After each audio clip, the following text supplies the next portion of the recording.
ओम शांति। आज के इस अव्यक्त मुरली अध्ययन सत्र में आप सभी श्रेष्ठ पुरुषार्थी आत्माओं का स्वागत है। आज हम सब 28 जुलाई 1972 की अव्यक्त मुरली का अध्ययन करेंगे। आज की मुरली का शीर्षक है अपवित्रता और वियोग को संहार करने वाली शक्तियां ही असुर संहारिणी हैं। आप सब देवियों के चरित्र को देखते हैं कि वे असुरों का संहार करती हैं। परमात्मा यहां पर कहते हैं वो कोई ऐसे असुर नहीं होते। अपने अंदर अपने अंतःकरण में जो आसुरी वृत्तियां हैं, मन के भटकाव हैं, माया के जो अशुद्ध रूप हैं, उनको आप सेकंड में, उन अशुद्धियों को जो आप सेकंड में समाप्त करते हो, उन्हीं चरित्रों का गायन है कि शक्तियां असुरों का संहार करती। आज की इस मुरली में बताया गया है कि 35 वर्षों से ज्ञान दिया जा रहा है। 1937 और 72 के बीच में कितना अंतर हुआ? 35 वर्ष। तो परमात्मा पिता ये उलाहना देते हुए कहते हैं कि 35 वर्षों से जो ज्ञान दिया गया, उस ज्ञान का जो संपूर्ण सार है वो केवल 2 शब्दों में समाया हुआ है, और वो 2 शब्द हैं पवित्र भव, योगी भव। ये पवित्र भव और योगी भव कोई वरदान नहीं है, बल्कि ये आपकी रिजल्ट है, आपकी अंतिम अवस्था की निशानी है कि जो ज्ञान सुनाया गया, जो आपने पुरुषार्थ किया, उसका रिजल्ट ये होगा कि अंततः आप पवित्र हो जाएंगे, अंततः आप योगी हो जाएंगे। तो आप सब अभी तक बने हैं या बन रहे हैं? बहुत अच्छी बातें कहते हैं बाबा। कहते हैं जन्मते ही कोई भी ब्राह्मण बच्चा जन्म लेता है, 7 डेज का कोर्स करके वो परमात्मा की और स्वयं की पहचान करता है। इसको ही जन्म लेना कहेंगे। तो कोई भी बच्चा जन्म लेता है तो उसको ये वरदान जन्मते ही मिल जाते हैं कि पवित्र बनो और योगी बनो। लेकिन आप कितना योगी बने हैं? अपनी अशुद्धियों को कितना समाप्त किए हैं? योगी हो या मन अभी भी भटक रहा है? एक होता है बाहर से भटकना। तो संसार की जो साधारण आत्माएं हैं, उनका बाह्यकरण अंतःकरण दोनों भटकता है। कहीं निबिया दाई के पास जाते हैं, कहीं पथरा दाई के पास जाते हैं। कभी ये धंधा करते हैं, कभी वो धंधा करते हैं। कभी इनके जैसा बनने की सोचते हैं, कभी उनके जैसा बनने की सोचते हैं। तो ऐसी आत्माओं में दिख जाता है कि ये क्या कर रहे हैं? भटक रहे हैं। बाबा कहते हैं कि पहले आप सब भी शरीर से चक्र लगाते थे, भक्ति मार्ग में आप सबने बहुत चक्र लगाया है, भिन्न भिन्न देवी देवताओं के मंदिरों में गए हैं, भिन्न भिन्न परिक्रमाएं की हैं, बहुत सी जो है पूजा विधियों का चक्र लगाया है। लेकिन जब ज्ञान मिला, बाप के बन गए, तो स्थूल चक्र से छूट गए हो, लेकिन अभी मन के चक्र लगा रहे। अब आप श्रेष्ठ आत्मा बन चुके हो, ब्रह्मा कुमार कुमारी बन चुके हो, तो स्थूल में चक्र नहीं लगाते, लेकिन अब ये खुद ही पहचान सकते हो। अध्यात्म स्वयं से स्वयं की निगरानी पर है, इसीलिए बाबा ने पवित्रता का गुण रखा है। पहले स्वयं को पूरी पवित्रता के साथ चेक करिए, दूसरा कोई नहीं बता सके। तो अब मन के चक्र लगाते हो, अंतःकरण चक्र में चलता रहता है। पहले तन से लगाते थे, अब मन से लगाते हो।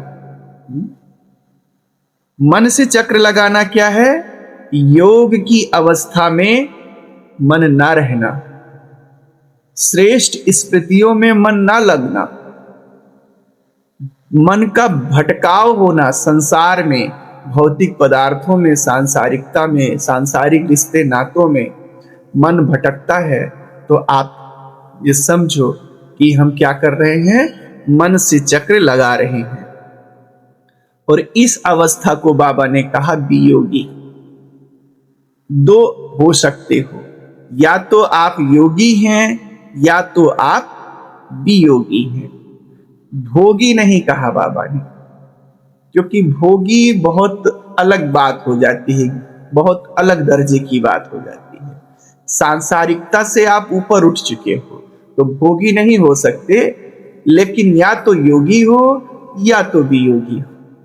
अगर मन परमात्म ज्ञान में, परमात्म स्मृति में, स्वयं को श्रेष्ठ बनाने के पुरुषार्थ में, विश्व कल्याण की बातों में लगा है, अपने बेहद के अतीत, वर्तमान और भविष्य के चिंतन में है, तो आप योगी हो। अगर मन हद में टिका हुआ है, सांसारिकता में दौड़ रहा है, तो वियोगी हो। मानव मन का यह स्वभाव है, वो कहता है कि भाई मन तो चंचल है, थोड़ा बहुत चलता रहता है, हम सब अपने को ये बहाना देते हैं। 80% तक योगी है, कभी कभी मन भटक जाता है। बाबा ने ये नहीं कहा। दो ही स्तर हैं। अगर आपका मन कभी कभी भटक जाता है तो वियोगी ही कहे जाओगे, योगी नहीं कहे। या तो 100% या तो 0। वो आप अपने को झूठी तसल्ली मत दो कि 80% योगी हैं, 60% योगी हैं और 20% मन भटक जाता है। नहीं, आप वो वियोगी ही हो। 100% अगर आपका मन श्रेष्ठ स्मृतियों में लगा रहता है तो आप योगी हो, क्योंकि यह आपका लक्ष्य है। बड़ी कड़ाई के साथ इसमें बाबा कहते हैं 35 वर्षों से आपको यही लक्ष्य दिया गया, जब मुरली चला रहे थे 72 में, क्योंकि 37 और 35 मिलके 72। तो आप 35 वर्षों में अगर आप योगी नहीं बन पाए, तो आप जो आत्माओं की सेवा करते हो, जहां पे सेवा करने जाते हो, उनको आप कहते हो कि समय बहुत कम है, थोड़ा सा समय बचा हुआ है, परमात्मा का पूरा वर्षा ले लो, 4 वर्षों में संपूर्ण बन जाओ। आप 35 वर्षों से नहीं बन पाए, वो 4 वर्षों में कैसे बन जाएंगे? वह आपको उलाहना देंगे कि आप क्या कहते हो इस बात को। इसलिए पहले आप बनो, इस बात को देखना है। आप योगी बने हो। बाबा यहां इस मुरली में इस बात को स्पष्ट करते हैं कि संपूर्ण जीवन योगी बनने के लिए नहीं है। जैसे बुद्ध का हम अक्सर जिक्र दिया करते हैं, 40 वर्षों के अंदर अंदर वो संपूर्णता को प्राप्त हुए, और श्रेष्ठ 40 वर्ष, जो शेष 40 वर्ष थे, उन्होंने विश्व कल्याण की सेवा के लिए अपना दिया। सेवा अर्थ इस धरती पे टिके रहे। ठीक ऐसे ही ये संपूर्ण ब्रह्मा कुमारी जीवन पुरुषार्थ के लिए नहीं है। आप उसमें अपना लक्ष्य निर्धारित करें, कितने समय में आप अपने को संपूर्ण कर लेंगे। बाकी जो बचा है उसमें हम विश्व कल्याणी बन करके, श्रेष्ठ बन करके हम संसार की आत्माओं की सेवा करेंगे। बाबा कहते हैं कि अब अपने ऊपर समय लगाने के बजाय दूसरों की सेवा में व विश्व कल्याण की सेवा में समय को समर्पित करो। 35 वर्ष आपने अपने पे दिया, लेकिन अभी तक आपकी पढ़ाई नहीं पूरी हुई। जैसे कोई लड़का साइकिल सीख रहा हो, वो कैंची सीख रहा हो, पैडल मार के सीख रहा है, गिरता है, थोड़ा सा बैलेंस जैसे गड़बड़ाता है, जमीन पे पैर लगा देता है। अब वो धीरे धीरे सीख रहा है, चल रहा है, सीख रहा है, चल रहा है। 35 वर्ष बीत जाए और वो यही कहे कि अभी तो हम सीख रहे हैं, तो क्या कहेगा? ठीक है, जब सीख रहे हो माना सारा जीवन सीखोगे, तब चलोगे कब? रेस में कब भाग लोगे? दूसरों को सिखाओगे कब? तो बाबा इस बात को कहते हैं कि अब समय अपने पे मत लगाओ। अपने पे समय लगाना इतने वर्षों के बाद समय गंवाना है। अब आपका समय विश्व कल्याण के लिए, विश्व सेवा के लिए होना चाहिए, तो स्वयं की उन्नति भी स्वतः होती जाएगी। जैसे कोई बचपन में होते हैं ना बच्चे, उदाहरण देते हैं इसमें कि कोई बचपन में बच्चे होते हैं तो वो अपना सारा समय, सारा धन, सारी शक्ति अपने ऊपर लगाते हैं। बच्चों का मनोविज्ञान किसके ऊपर होता है? केवल स्वयं के ऊपर। उन्हें कोई 2 पैसा दो, दौड़ के जाएंगे, अपने लिए कुरकुरे ले आएंगे। उन्हें कुछ करो, समय मिलेगा तो जिसमें उनको मजा आता है वो काम करेंगे, क्योंकि उनके ऊपर जिम्मेदारियां कम होती हैं। अगर ज्ञान में, अब मैं इसको ऐसे बोलूंगा, 35 वर्ष 69 से 72 की बात नहीं करूंगा, 19 जो है 37 से 72, जो 35 वर्षों से ज्ञान में चल रहा है, 35 वर्ष ज्ञान में चलने के बाद भी अभी अगर थोड़ा धन मिला अपने पे लगा रहे हो, थोड़ा समय मिला अपने लिए योग कर रहे हो, थोड़ा कुछ मिला सब अपने लिए कर रहे हो, आपका मनोविज्ञान केवल अपने इर्द गिर्द घूम रहा है, तो भले ज्ञान में चलते 35 वर्ष हो गया, आप में भी बचपना ही है, बाल मनोविज्ञान ही है आपका, जो आपके इर्द गिर्द घूमता है। जब वही बच्चे बड़े हो जाते हैं, रचना रच लेते हैं, उनके 2 बच्चे हो जाते हैं, उनकी संतानें हो जाती हैं, तब अगर कोई 2 रुपया देता है तो क्या करते हैं?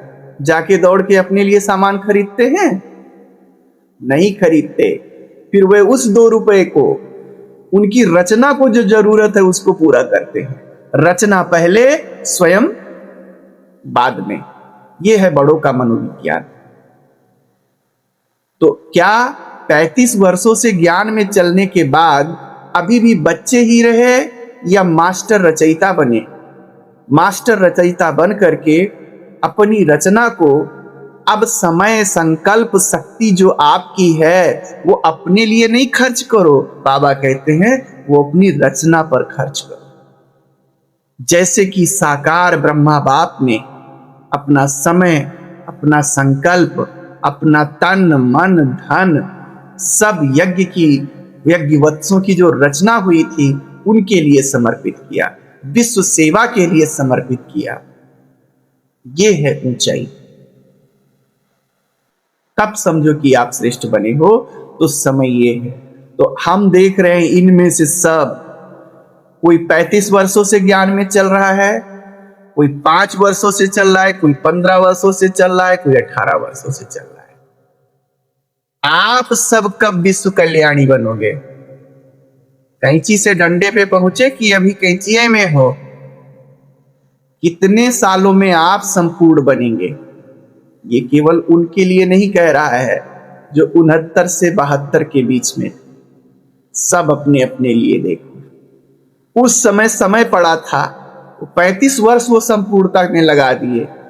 आपके लिए समय नहीं है, आप लेट में आए हो, तो आपको तो फास्ट वर्क करना पड़ेगा।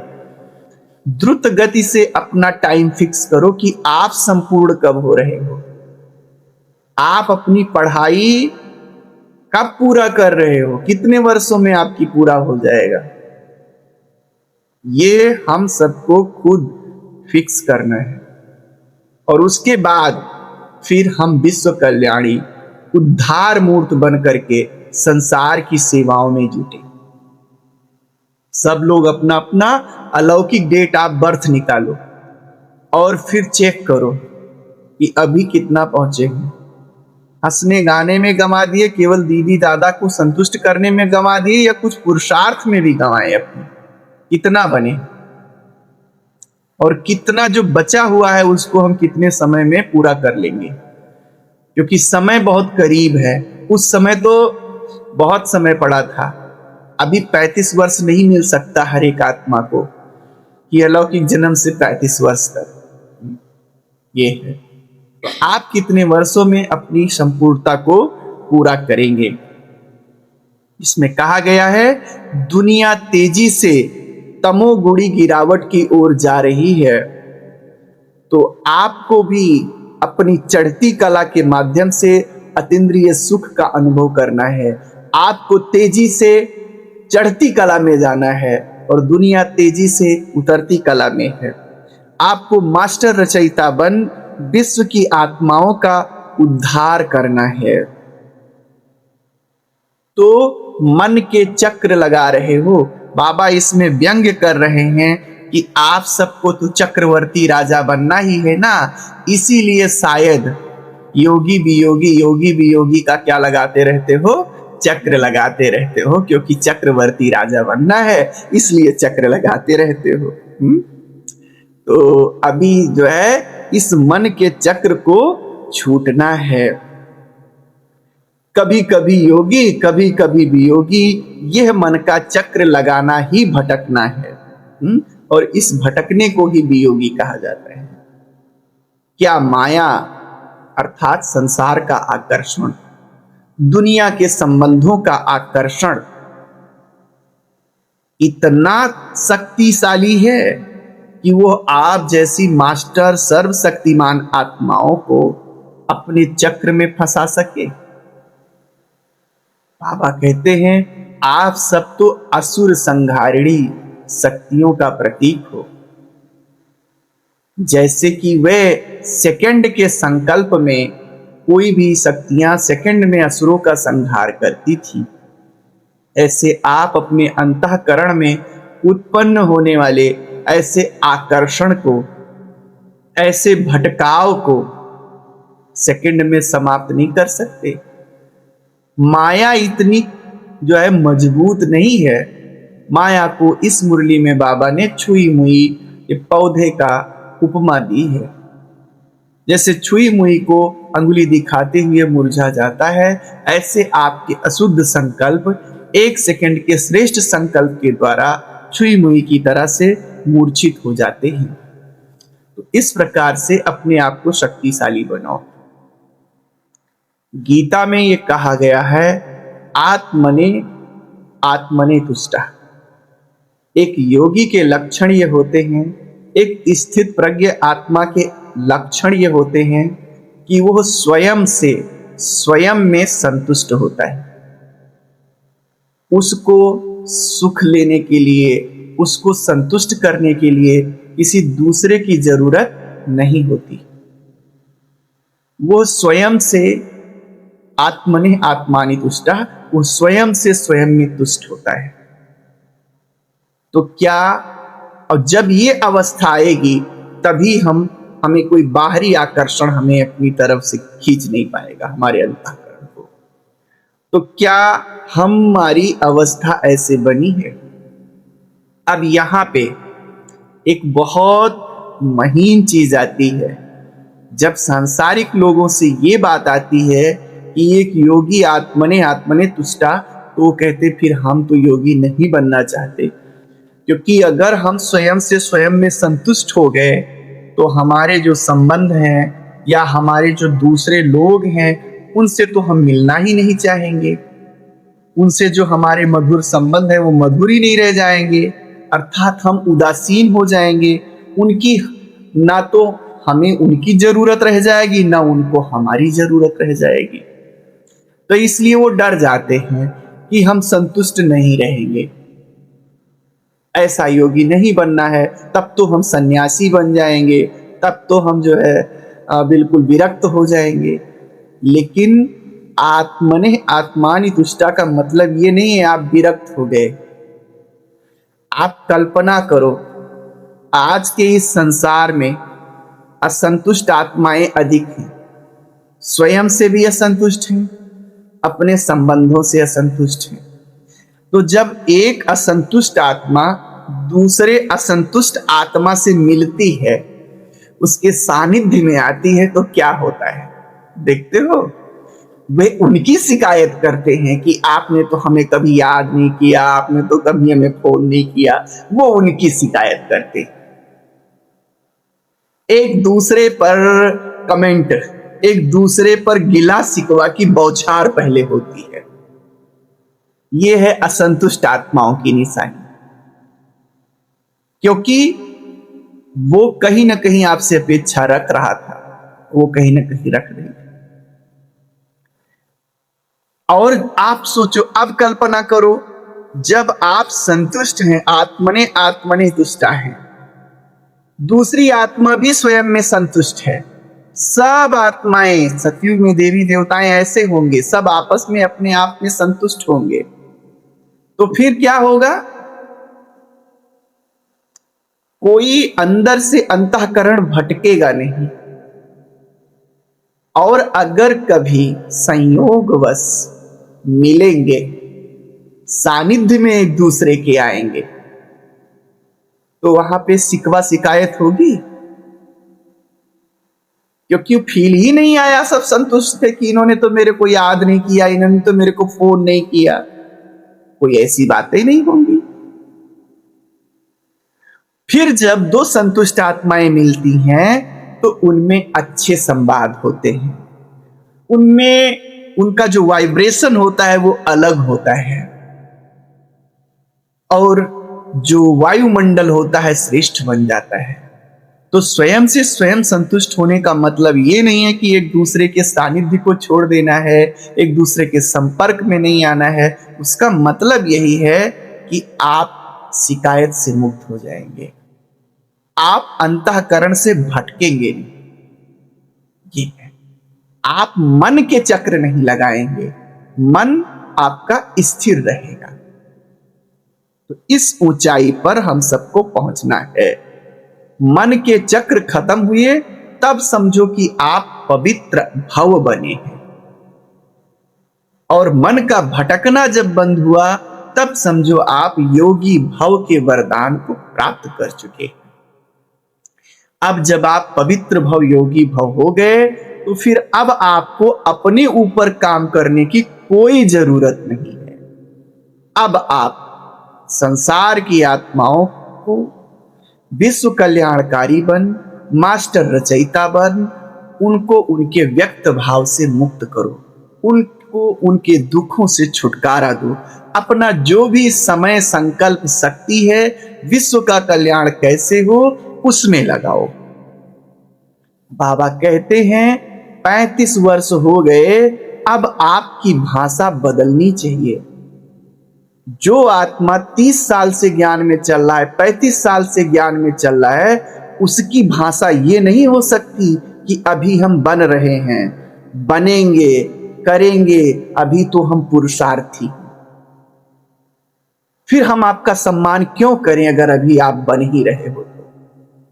35 साल में नहीं बन पाए तो क्या सबूत है? इसका मतलब है कि आपने पढ़ाई सही ढंग से नहीं की है, पूरे अच्छे जागरूकता के साथ, पूरी शिद्दत के साथ आपने पुरुषार्थ नहीं किया है। आपकी छोटे आपका सम्मान क्यों करें? आपको तो अब ब्रह्मा बाप के समान उदाहरण मूर्त बन करके बड़ों छोटों के सामने आना चाहिए।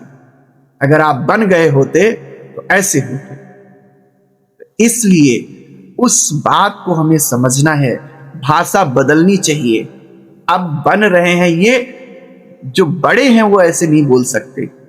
अब यह भाषा खत्म हो जानी चाहिए। जैसे जैसे समस्याएं और प्रकृति अपना रूप बदल रही है, बाबा कहते हैं वैसे वैसे हमें भी अपनी रीति नीति और रफ्तार बदलना चाहिए। हमें भी अपनी भाषा बदलनी चाहिए। यह पुरानी भाषा नहीं हो सकती ऐसे। दुनिया में तमोगुण चरम सीमा पर जा रहा है। ये 72 में कह रहे थे, जा रहा है। और अब आप सोशल मीडिया पर देख लो, सामाजिक न्यूज और खबरों को देख लो, तो अब जा नहीं रहा है, अब जा चुका है। ये उस समय जा रहा था। हा? तो अब आपको क्या करना है? अब आप भी अति उन्नति की ओर जाना है। उस समय कहते जाना है, और आज का रिजल्ट ये होना चाहिए था कि पहुंच गए हैं। अब आपको अतीन्द्रिय सुख का अनुभव करना है। हम आत्माओं को इस दुनिया में बाबा ने इसलिए छोड़ा है। कहते हैं कि अगर संपूर्ण हो गए तो फिर इस दुनिया में रहेंगे ही नहीं। ऐसा नहीं है। ब्रह्मा बाप संपूर्ण हो गए, उनका शरीर भी जर्जर था, तो वे इस दुनिया में नहीं रहे, लेकिन अभी भी सूक्ष्म वतन में हैं। वे अभी परम धाम नहीं गए हैं। अगर आपका शरीर स्वस्थ है और आप संपूर्णता की कगार पहुंच भी चुके हैं, संपूर्णता को, तो भी आपको इस दुनिया से विदा नहीं लेना है।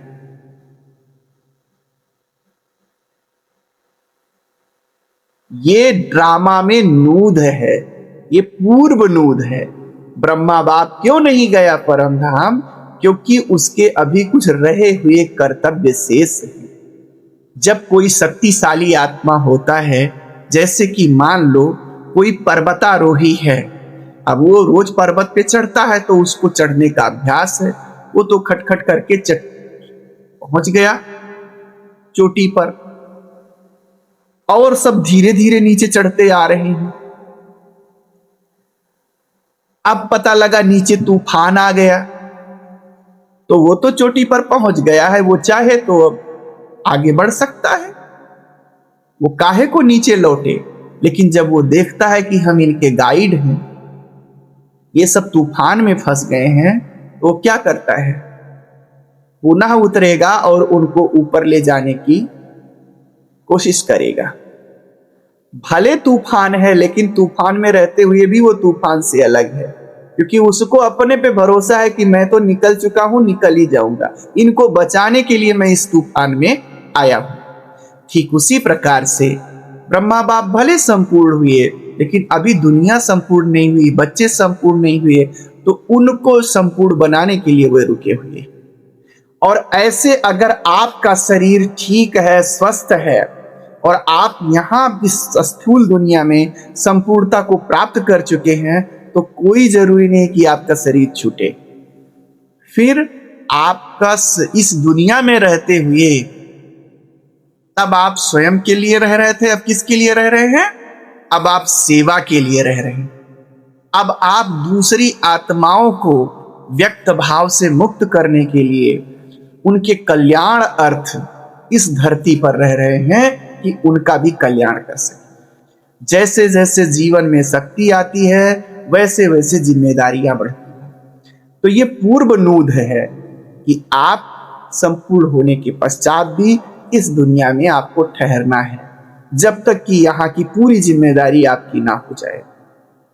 तो हम आत्माएं इस दुनिया में इसलिए रुके हुए हैं ताकि हम व्यक्त भाव की सभी आत्माओं को मुक्त कर सके।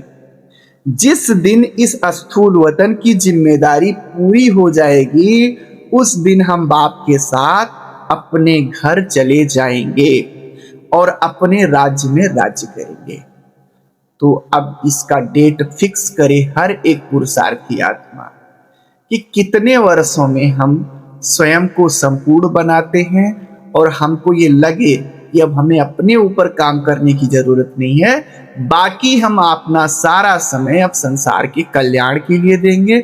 उसी में जो मेरा 2-4% बाकी भी बचा है वो भी पूरा हो जाएगा। तो आइए हम सब परमात्मा पिता के समान बनकर, उद्धार मूर्त और आधार मूर्त बनकर संसार की आत्माओं का कल्याण करें। अपना समय, संकल्प और शक्ति विश्व कल्याण के प्रति लगाएं, जैसे साकार बाप ने लगाया। अच्छा, ओम शांति।